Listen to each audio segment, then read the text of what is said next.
ಚಾರ್ಮಾಡಿ ಘಾಟ್ ಮಾರ್ಗದಲ್ಲಿ ಮತ್ತೆ ಕಾಡ್ಗಿಚ್ಚು ಆವರಿಸಿದ್ದು ಸುಮಾರು 2 ಕಿಲೋಮೀಟರ್ ರಸ್ತೆ ಬದಿಯ ಹುಲ್ಲುಗಾವಲು ಸುಟ್ಟು ಕರಕಲಾಗಿರುವಂತಹ ಘಟನೆ ನಡೆದಿದೆ. ಚಾರ್ಮಾಡಿ ಘಾಟ್ ಮಾರ್ಗದಲ್ಲಿ ಮತ್ತೆ ಕಾಡ್ಗಿಚ್ಚು ಉಂಟಾಗಿದ್ದು ಧಗಧಗನೆ ಹೊತ್ತಿ ಉರಿದ ರಸ್ತೆ ಬದಿಯ ಹುಲ್ಲುಗಾವಲು. ಮೂಡಿಗೆರೆ ತಾಲೂಕಿನ ಚಾರ್ಮಾಡಿ ಘಾಟ್ನಲ್ಲಿ ಈ ಘಟನೆ ನಡೆದಿದೆ. 2 ಕಿಲೋಮೀಟರ್ ರಸ್ತೆ ಬದಿಯ ಹುಲ್ಲುಗಾವಲು ಸಂಪೂರ್ಣವಾಗಿ ಸುಟ್ಟು ಕರಕಲಾಗಿದೆ. ಸುಮಾರು 2 ಕಿಲೋಮೀಟರ್ ಸುಟ್ಟು ಕರಕಲಾಗಿದ್ದು ಪ್ರವಾಸಿಗರು ಸಿಗರೇಟ್ ಸೇದಿ ಎಸೆದಿರೋದ್ರಿಂದ ಈ ಘಟನೆ ಆಗಿರುವ ಶಂಕೆ ಕೂಡ ವ್ಯಕ್ತವಾಗ್ತಾ ಇದೆ. ಇನ್ನು ಬೆಂಕಿ ನಂದಿಸಲು ಅಗ್ನಿಶಾಮಕ ಸಿಬ್ಬಂದಿ ಹರಸಾಹಸವನ್ನ ಪಟ್ಟಿದ್ದು ಚಾರ್ಮಾಡಿ ಘಾಟ್ ಮಾರ್ಗದಲ್ಲಿ ಮತ್ತೆ ಕಾಡ್ಗಿಚ್ಚು ಉಂಟಾಗಿದೆ. ಧಗಧಗನೆ ಹೊತ್ತಿ ಉರಿದಿದೆ ರಸ್ತೆ ಬದಿಯ ಹುಲ್ಲುಗಾವಲು ಪ್ರದೇಶ.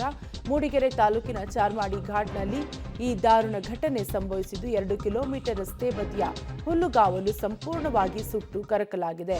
ಪ್ರವಾಸಿಗರು ಸಿಗರೇಟ್ ಸೇದಿ ಎಸೆದಿರೋದ್ರಿಂದ ಬೆಂಕಿ ಹೊತ್ತಿಕೊಂಡಿರುವ ಶಂಕೆ ವ್ಯಕ್ತವಾಗ್ತಾ ಇದ್ದು ಬೆಂಕಿ ನಂದಿಸಲು ಅಗ್ನಿಶಾಮಕ ಸಿಬ್ಬಂದಿ ಹರಸಾಹಸವನ್ನ ಪಟ್ಟಿದ್ದಾರೆ. ಗಮನಿಸ್ತಾ ಇರಬಹುದು ಯಾವ ರೀತಿಯಾಗಿ ಬೆಂಕಿ ಧಗಧಗ ಅಂತ ಹೊತ್ತಿ ಉರಿತಿದೆ ಅನ್ನುವಂತಹ ದೃಶ್ಯವನ್ನ.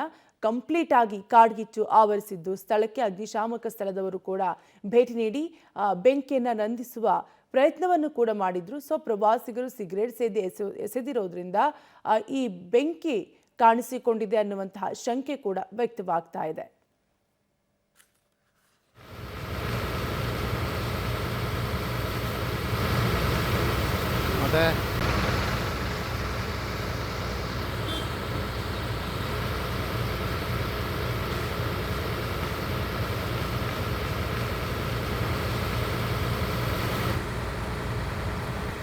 ಗಮನಿಸ್ತಾ ಇರ್ಬೋದು ನೀವು ಕೂಡ ಕಾಡ್ಗಿಚ್ಚು ಎಷ್ಟರ ಮಟ್ಟಿಗೆ ಧಗಧಗಿಸ್ತಿದೆ ಅನ್ನುವಂತಹ ದೃಶ್ಯಾವಳಿಗಳನ್ನ.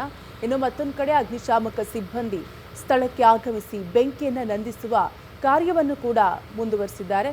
ಒಟ್ಟಾರೆಯಾಗಿ ಚಾರ್ಮಾಡಿ ಘಾಟಿನಲ್ಲಿ ಕಾಡ್ಗಿಚ್ಚಿಗೆ ರಸ್ತೆ ಬದಿಯ ಹುಲ್ಲುಗಾವಲು ಪ್ರದೇಶ ಹೊತ್ತಿ ಉರಿತಿದೆ.